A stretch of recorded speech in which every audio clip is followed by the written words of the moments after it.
So, welcome back for another update on my retro RPG, Dark Dominion of Maldrakar. For those of you who are new here, I am building this game from scratch in assembly language for the Commodore 64. This should allow me to get the most out of this vintage hardware. This project was started in 1984, but was only recently revived when I found out that I still had all of my design documents and working discs. Today, we're going to be taking a look at some big changes to the game's core systems. These changes aren't about making the game work better. These changes set the foundation for new features that will help bring this game to life. So, let's get right to it. First up, I have a couple of small but important quality of life changes. First, I've added code to the RNG system to simulate traditional dice rolls.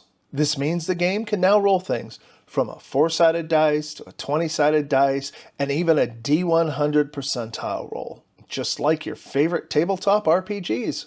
These routines are going to play a critical role in combat, skill checks, and just other systems to make the game feel more like a traditional role-playing game. They're based on the RNG system added earlier and designed to be fair, fast, and efficient. Yeah, I know in a computer RPG it's not really necessary to use traditional dice rolls, but I think even though it's under the hood, it really makes the game feel more authentic. Next, I've added alternating text colors into messages in the game's text window.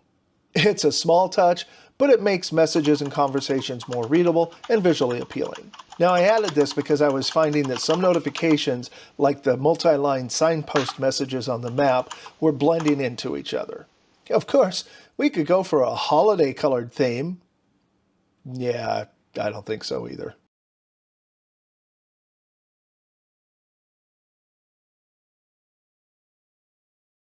Now that we've warmed up on a couple of minor changes, let's take a look at a change that I expect to drastically improve the reliability of the game, and also they should help speed up my development cycle. The input system.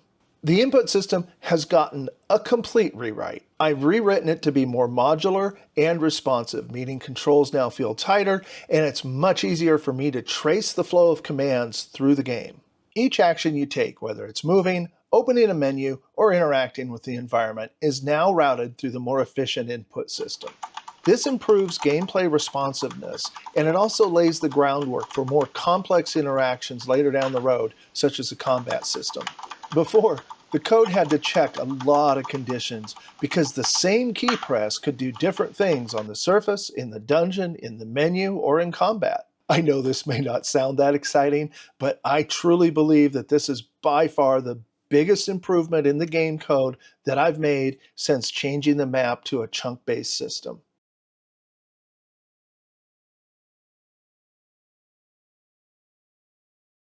Another big improvement this time around that works hand in hand with the new input system is the implementation of a proper state machine. If you're wondering what that means, it's essentially a system that handles the different modes of the game, whether it's the menu, the surface, the dungeon, your character screen, combat. All of these different modes need to react differently, and the state machine ensures that they work together seamlessly. It's like the conductor of an orchestra, making sure that everything plays together in harmony.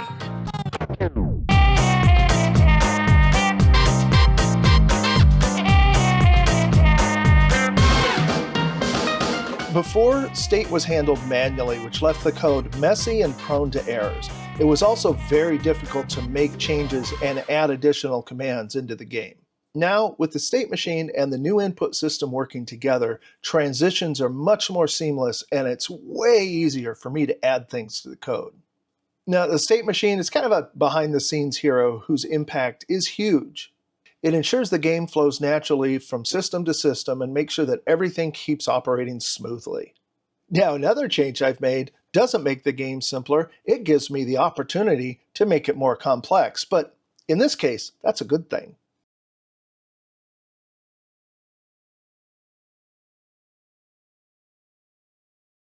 One of the biggest challenges I face in retro game development is the management of very limited memory. In this update, I've implemented a clever optimization that I'd read about online but have never actually tried before. By moving the fonts, the buffers, and the sprite data into the RAM that's normally hidden underneath the ROMs, we just get more free memory to make more game.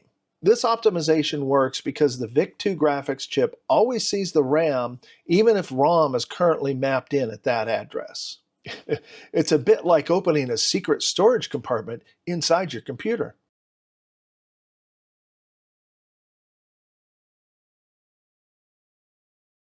Another behind-the-scenes improvement is the organization of the game's code into segments. This might sound technical, but trust me, it's a game changer. Get it? Game changer? By grouping related code into specific segments, I can better optimize how the memory of the computer is used, and in some cases split off parts of the code to be hot-loaded when they're needed. For instance, the combat code won't have to stay in RAM all the time, just when you're in combat. Same with the dungeon and the surface. It can swap back and forth between them. By segmenting these, I get more RAM. Again, more game. God, more code to write. Now, the big immediate change this has is that every time I compile the game, a Commodore.prg file is generated that will load and run on native hardware. Before, I was grabbing a snapshot of RAM in the emulator to load into my Test 128D, but moving parts of the game under the ROMs was making that a bit time-consuming. Even better, when it's needed, I'll be able to generate a D64 disk file with just a few lines of code. Then I just write that to the real 1541 on my modern PC using this Zoom floppy. I have to admit, I really love the dichotomy of using this 1541 with 170 kilobyte capacity disks on my modern PC. In fact, it would take well over 100,000 of these 5¼ inch floppy disks to equal the capacity of this external hard drive that I use to back up my video footage.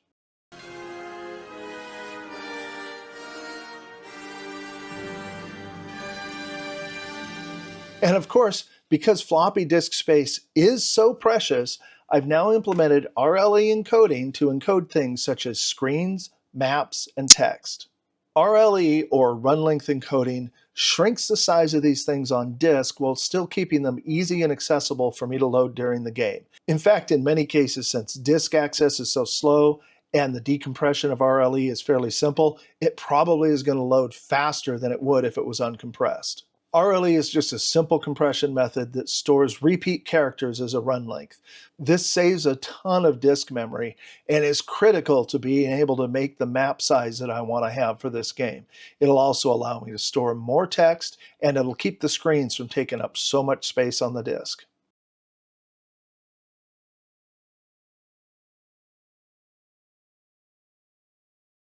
And now, with all these things put together, we've got the input system, the state machine, the RLE encoding, the memory going under the ROMs.